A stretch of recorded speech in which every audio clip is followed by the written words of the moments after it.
नमस्कार मित्रमैत्रिणींनो, मी प्रियंका आपल्या यूट्यूब चॅनलमध्ये तुम्हा सर्वांचं अगदी मनापासून स्वागत आहे। आज आपण पाहणार आहोत आवळ्याचा मुरंबा कसा बनवायचा ते। आता बाजारात खूप सारे आवळे असे छान येतात, त्याच्यामुळे आज रेसिपी ही बनवूयात आपण। अगदी छान असे मोठे मोठे आवळे दिसत होते म्हणून हे घेऊन आलेली आहे।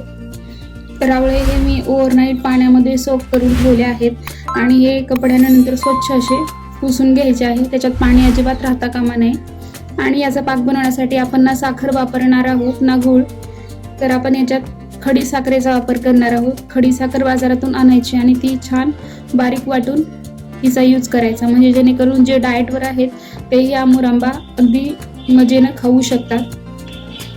आणि ज्यांना आवळा मुरंबा आवडत नाही ते अगदी आवडीने खातील अशा पद्धतीने जर बनवला तर। अशा पद्धतीने सर्व मी आवळे स्वच्छ पुसून घेतलेले आहेत। आता आपल्याला एक फोक घ्यायचा आहे आणि त्याच्या साहाय्याने असे याला छान असे पीक करून घ्यायचं आहे। सर्व बाजूंनी मी सर्व आवळ्यांना हे अशा पद्धतीने पीक करून घेते। आपले हे आवळे पीक करून झाले आहेत। आता आपण याला उकळत्या पाण्यामध्ये टाकूया। मी जेव्हा आवळे पीक करत होते तेव्हा साईडला कढईमध्ये पाणी गरम करायला ठेवलं होतं।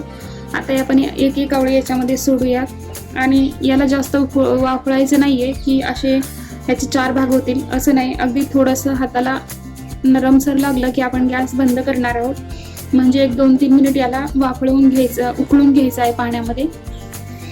आता लीड लावूयात आणि छान याला उकळू देऊयात। अशा पद्धतीने आपले हे आवळे छान उकळून झाले आहेत। आता काढून घेऊयात। अशा पद्धतीने आपले हे आवळे तयार आहेत। आता आपण हे पाकामध्ये साखरेच्या टाकूयात। या खडी साखरेचा पावडर केले मी अशा पद्धतीने आणि हे अर्धा किलो आवळे घेतले होते, तर अर्धा किलोच आपल्याला इथं खडी साखरेचं पावडर लागणार आहे। आता याच गॅसमध्ये हे खडी साखरेचं पावडर आपण टाकून घेऊया। आता याच्यामध्ये आपण हे आवळे ठेवून घेऊया। आणि तुम्हाला माहितीच आवळे म्हटलं की व्हिटॅमिन सी मध्ये किती भरपूर प्रमाणात त्याच्यामध्ये व्हिटॅमिन सी असतं। संत्री किंवा मोसंबीपेक्षाही खूप जास्त प्रमाणात असते याच्यामध्ये व्हिटॅमिन सी। आणि आपल्या केसांसाठी स्किनसाठी किती महत्त्वाचं आहे तुम्हाला माहितीच आहे। आणि याच्यामध्ये अगदी 2-3 चमचे पाणी घालायचं, जेणेकरून आपली ही साखर अशी मेल्ट होईल छान। आता याला आपण असं मिक्स करून घेऊया। अगदीच हलक्या हाताने करा, नाहीतर काय होईल या आवळ्याचे 4-5 असे भाग होतील।